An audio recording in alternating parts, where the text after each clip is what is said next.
Guys, welcome back to my channel. So today I'm going to read the last chapter of the book The Haunted Library I have been reading since long ago, and today is the day of last chapter of it. Chapter 15, Halloween in Seattle. Oliver didn't know much about the solid girl that little John had left with, just that she was around little John's age and she carried a water bottle. That was how Oliver knew about water bottles. He would see little John travel in one. Attention, a voice came over the intercom. The museum will be closing in 5 minutes. We have to go, Maddie said. Thanks for bringing my boy home, Oliver's mom said. Cash shrank down, and went inside Claire's bottle. Claire and Maddie walked back to the bus tunnel in the dark and the rain. What was Cass going to do? There had to be millions of girls in Seattle. How would he ever find the one that little John had gone with? And even if he did find her, and would little John come with me? Come with him? How would Cass ever explain all this to Mom and Pops? That night, Claire and Maddie put the finishing touches on their Halloween costumes. Claire was going as a mermaid. Maddie would be a punk rocker, since there wasn't going to be a party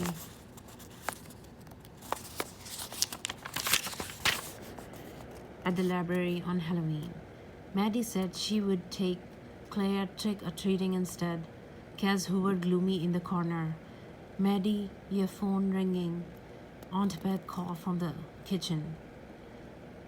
Maddie raced out of the room. Coming, she called. Cheer up, Cass, Claire said. We don't know for sure that little John is gone for good. We will go back to the library one more time tomorrow before trick-or-treating. Maybe he will be there. Cass adopted it. Little John said he always wanted his own solid friend. He told Claire it sounds like he found one. Maddie rushed back in. Well, here's some good news, she said. There was Andrea on the phone. She called all the kids who signed up for the Halloween party to let them know the party was cancelled, and a bunch of moms got upset. When they heard there weren't enough kids signed up, they got a bunch more kids to sign up, so the party's back on. For real? Claire said. For real? Maddie said. We get to skip our schoolwork again tomorrow morning, so we can go to the library and help Andrea set up. What about the underground ghost? Cass said. When he remembered that Maddie couldn't hear him, he wailed. What about the underground ghost? They won't be happy, solid people, aren't?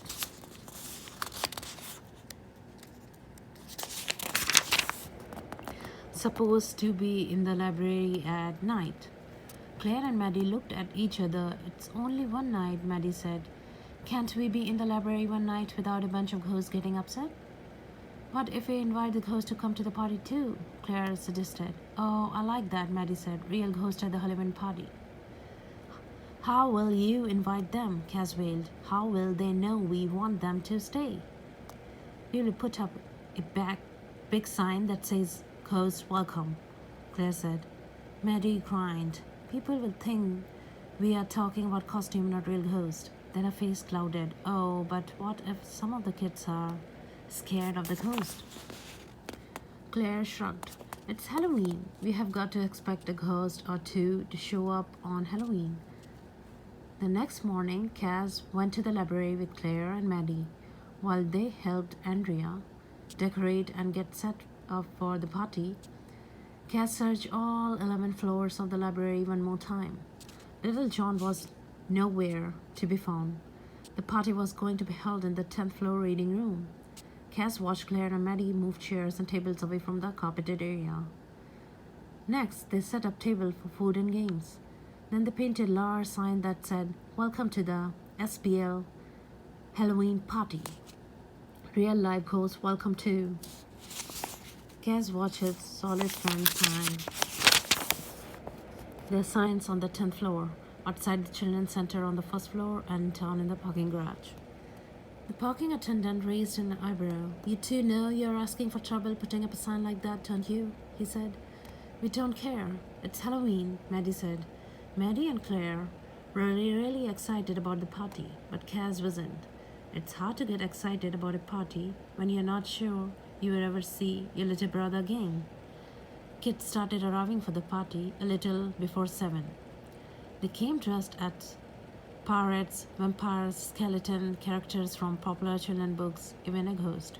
The one who dressed like a ghost had put up a white sheet over his head.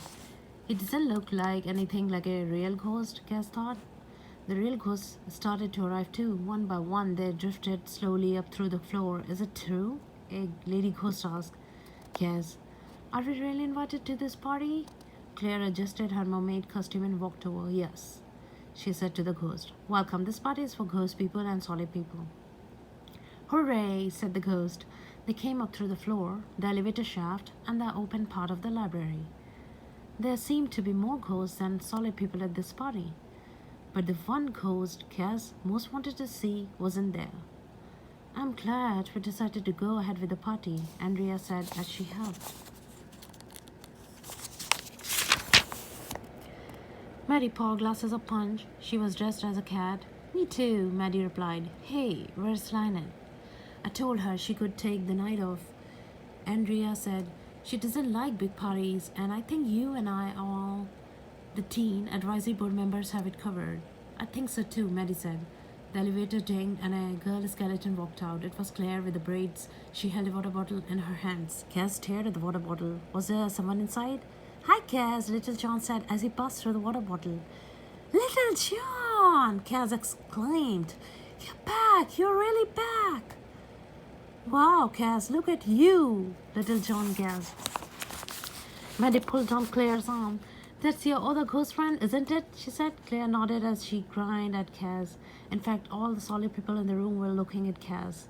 They were looking at him as though they could actually see him. Cass looked down at himself and gasped, I'm glowing! But he had no idea how or why he was doing it. This had happened to him once before. Claire had taken him and his family to visit Grandmom and Grandpop at the nursing home. And Petty, the bird who lived there, squawked and scared him. Cass had thought glowing had something to do with being scared, but he wasn't scared now. He was happy to see his brother.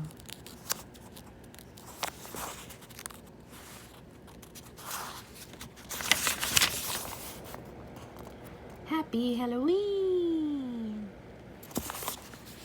Yay, Cass! Little John exclaimed as Cass' glow started to fade. Cass took a deep breath and willed that glow to come back. It did. Cass felt a glow bubbling up inside his body and flowing out through his skin. It was like a moving an arm, shrinking, expanding. He could do it now. He could glow. And everyone could see him glowing. He quickly stopped. What was that? A girl dressed as a pirate asked. She stared, but she couldn't see Cass anymore. Just one of your friendly neighborhood library ghosts, Maddie said. The pirate looked a little worried, like she wasn't sure whether or not to believe Maddie. Don't worry, Tasha.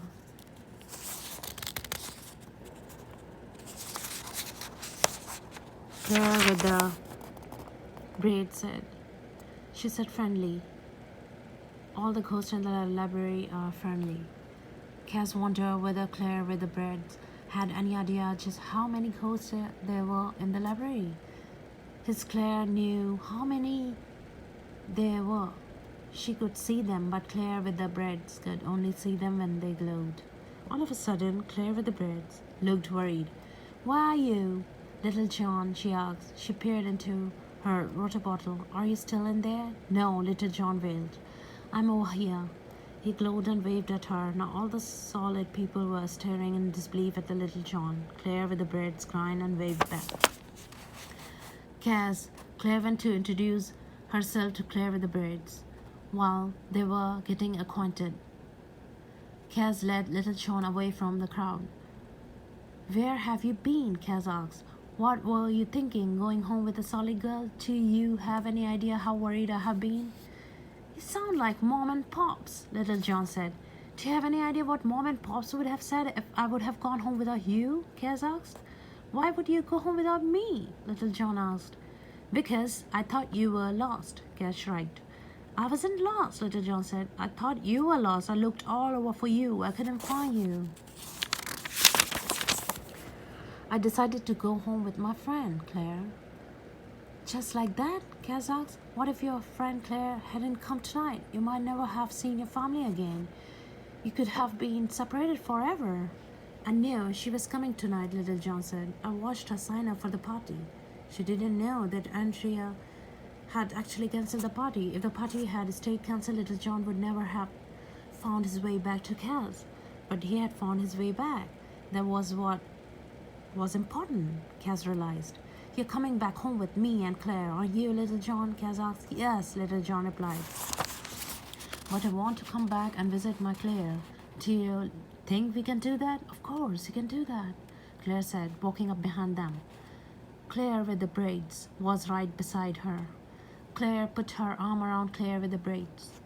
Claire and I are going to keep in touch, she said. I will come back to visit Maddie and Aunt Beth. You and Cass can come too, and you can go stay with Claire sometimes if you want, Little John. Claire with the braids nodded eagerly. A girl behind them looked at them curiously. Who are you guys talking to? She asked.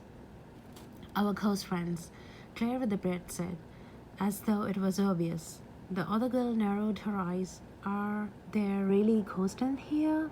She asked. I thought it was a trick. Cass, Claire shrugged. Maybe it's a trick, maybe it's not, she said. Do you really want to know? No, not really, the girl said as she skipped away. Happy Halloween, Cass, Claire said, raising her hand. Cass touched his ghostly hand to her solid hand. Happy Halloween, Claire, he wailed. So guys, this book is finished. That was the last chapter. And I'm going to come up with other interesting stuff and on other books. Keep watching and don't forget to subscribe to my channel and post on the notification. Have a great day. Thank you.